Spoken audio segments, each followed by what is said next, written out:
우리 사회가 지나치게 양극단적입니다. 동전은 앞면도 있고 뒷면이 있습니다. 양지가 있으면 음지가 있습니다. 기업이 있어야 노동도 있고 노동이 있어야 기업이 있습니다. 그런데 어찌된 판인지 제가 노동자들을 만나면 반기업이라고 그러고 기업인들을 만나면 우클릭 그다음에 심하게는 쇼다 이렇게 얘기를 합니다. 기업이 없는 대한민국 경제가 살 수 있습니까? 노동이 없는 대한민국 기업이 있을 수 있습니까? 노동자들이 없는 세상이 어디 있습니까? 앞으로는 이런 정말 말도 안 되는 분열과 대결의 언어들을 좀 버리고 진정한 통합의 길로 나아가도록 노력하겠습니다. 교수님께서 일단 한번더 하늘 바랍니다. 무대 위로 서주시기 바랍니다. 지난 다시 이재명 후보님과 정책 협약을 오늘도 현장에서 우리 사회가 지나치게 양극단적입니다. 동전은 앞면도 있고 뒷면이 있습니다. 양지가 있으면 음지가 있습니다. 기업이 있어야 노동도 있고 노동이 있어야 기업이 있습니다. 그런데 어찌된 판인지 제가 노동자들을 만나면 반기업이라고 그러고 기업인들을 만나면 우클릭 그다음에 심하게는 쇼다 이렇게 얘기를 합니다. 기업이 없는 대한민국 경제가 살 수 있습니까?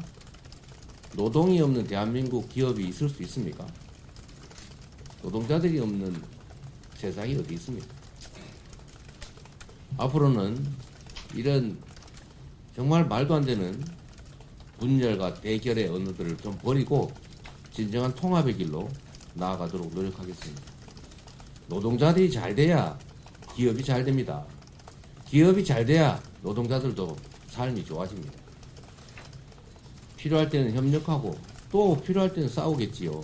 그러나 우리가 서로 망하자고 상대를 없애자고 싸우는 건 아니지 않습니까? 다 함께 잘 되자고 더 나은 세상 만들자고 더 좋은 기업 만들어서 우리 일자리도 더 튼실하게 만들자고 싸우는 것도 아닙니까?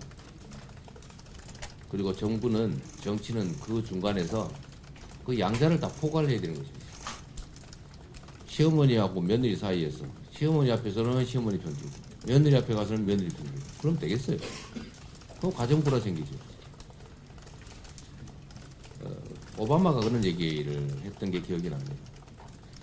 노동자들이 단결을 강화해야 된다. 노조에 가입해라. 대통령에 대해서 그런 얘기를 하고 다녔어요. 저도 전적으로 공감합니다. 미국의 대공황이 왜 생겼습니까? 독점하다 생긴 거잖아요. 그 독점을 깨고 대공황을 이겨낸 여러 가지 장치들이 있지만 그 중에 하나가 노동자들의 단결권을 허용한 겁니다. 단체 배합권, 단체 행동권 인정하고 노동자들을 보호해서 중산층으로 키워서 지금 미국에 50년 호황이 있었던 것이죠. 우리나라도 마찬가지 아니겠습니까? 지금 대한민국은 수직 계열화가 너무 심해서 이게 중소기업들, 이 소상공인들이 너무 힘듭니다. 이게 일종의 많이 개선되긴 했지만 일종의 기업들 간에도 착취 구조가 있다는 거 아니겠습니까?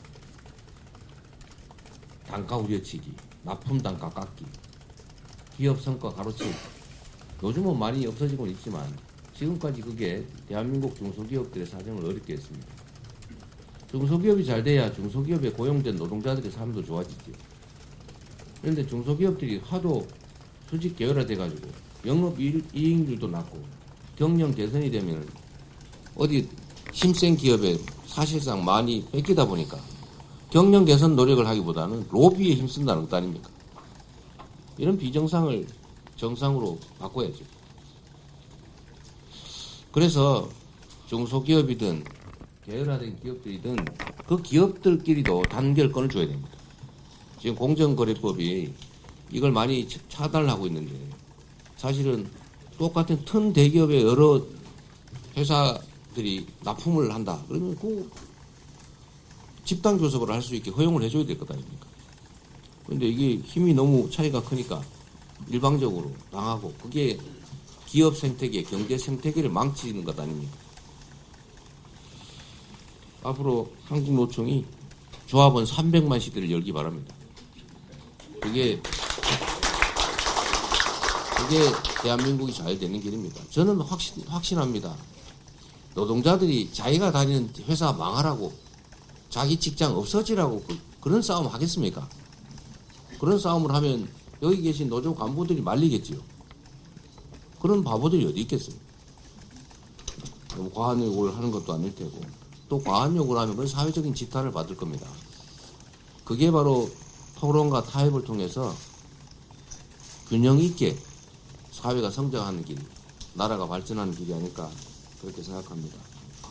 앞으로도 저는 노동계와 이 기업 자본가 쪽이 좀 대화를 좀 했으면 좋겠어요. 제가 그 반도체 업계 52시간 제도 도입을 놓고 토론을 해봤는데 제가 아주 황당한 걸 느꼈습니다. 서로 믿지를 않아요.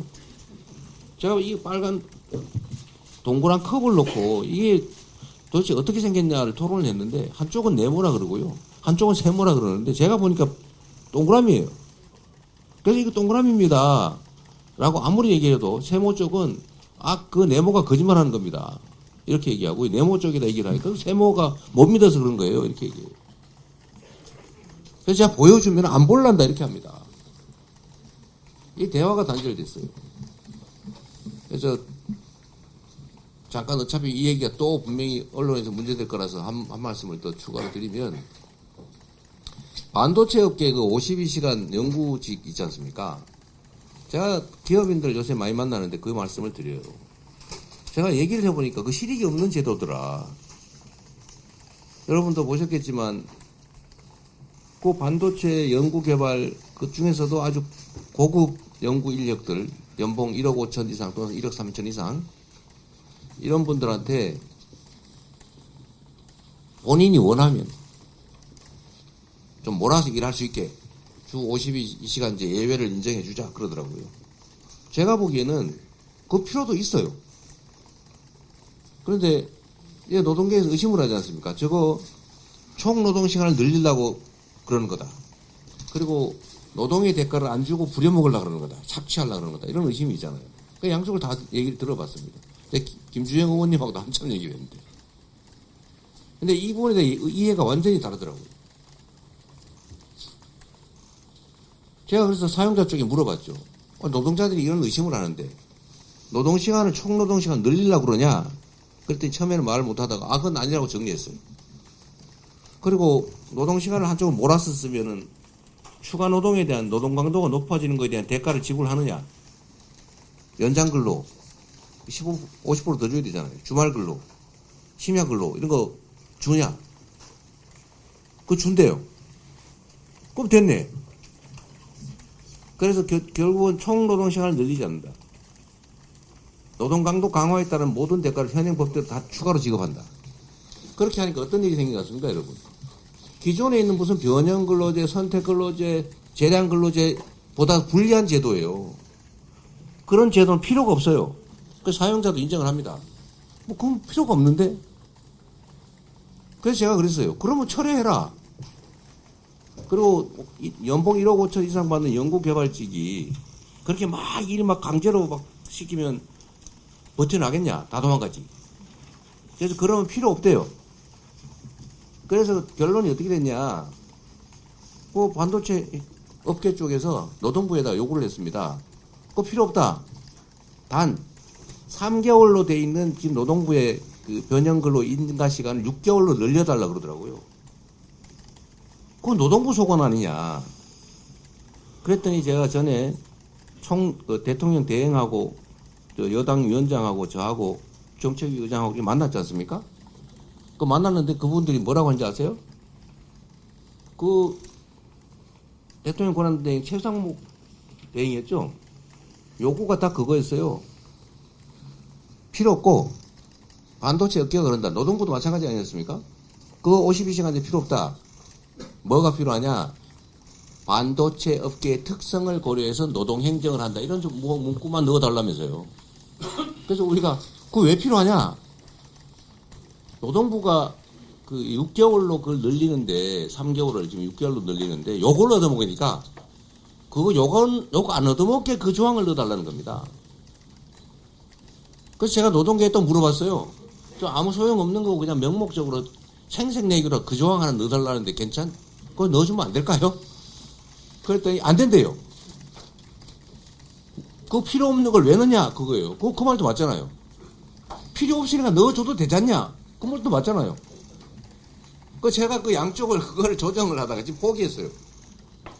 이런 건 놓고 싸워야 되겠습니까? 아무 실익이 없잖아요.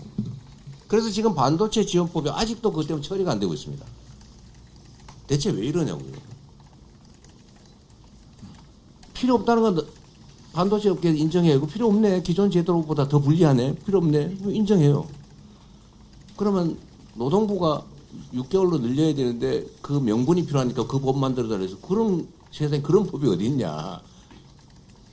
근데 지금 6개월로 늘렸다면서요? 고시했다면서요?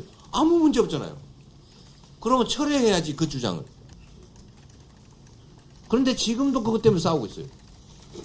주 52시간을 이재명이가 후퇴했다 그러면서 공격하고 여당은 그 이상한 아직도 여전히 요구합니다. 그런 확인서에 도장 받아왔잖아요. 그 말 가짜는 이런 거 하지 말아야 됩니다. 얼마나 세상이 급한데 예? 글로벌 반도체 경쟁 심각하다면서요. 지원해줘야 된다면서. 그런데 이 52시간 쓸데도 없는 이상한 예속 논쟁이라고 하죠. 이런 거를 3년상이 오르냐 1년상이 오르냐 뭐 상관 있습니까? 백성들의 삶이. 앞으로는 그런 거 안 했으면 좋겠는데 너무 말이 많아지죠. 미안합니다. 광장에서는 노래 소리가 나오는데. 네. 어쨌든 제가 답답해서 드린 말씀입니다. 오늘 저희가 이 노동 관련 정책 협약을 하고 나면 또 뭐라고 말하고 엄청나게 할 거라서 제가 미리 말씀드리는 거예요. 박수 한번 주세요. 앞으로는 우리가 노동 의제든 사회 갈등 의제에 대해서 터놓고 최소한 신뢰하면서 대화를 좀 하면 좋겠습니다. 그래서 필요한 합의를 해야 우리가 지금 이 어려운 상황을 타개해 나갈 수가 있어요. 이런 불필요한 것들을 가지고 정치적인 이유로 이념, 진영 가지고 싸우면 그 어느새 이 위기를 벗어나겠습니까? 우리 노동자 여러분들이 잘못이 있다는 얘기는 전혀 아닙니다. 우리 사회의 풍토를 말하는 거죠. 정치적 공격을 위해서 필요한 일들을 안 하는 공직자들이 공직을 이용해서 사적 이익, 집단적 이익, 정치적 이익을 챙기는 그런 일들이 좀 없었으면 좋겠습니다. 네. 말이 너무 길어 죄송합니다. 앞으로 우리 모두가 함께 사는 세상을 향해서 나아가야 됩니다. 노동자들도 존중받고 기업인들은 자유롭게 창의적인 기업 활동을 하고 세계적으로 우리 각 분야에서 대한민국이 선도적 위치를 차지하는 진정한 문화 강국으로, 경제 강국으로, 군사 안보 강국으로 나아가면 좋지 않겠습니까? 그런 나라 우리 노동자들과 손잡고 함께 만들면 좋겠습니다. 저를 지지해 주신다는 점에 대해서 진심으로 감사드리고 그 지지는 저 개인에 대한 지지가 아니라 진정으로 노동이 인정받는 그런 세상 만들자는 것 아니겠습니까? 여러분들의 기대를 어긋나지 않도록 최선을 다하겠다는 약속으로 오늘 사인을 하도록 하겠습니다. 고맙습니다.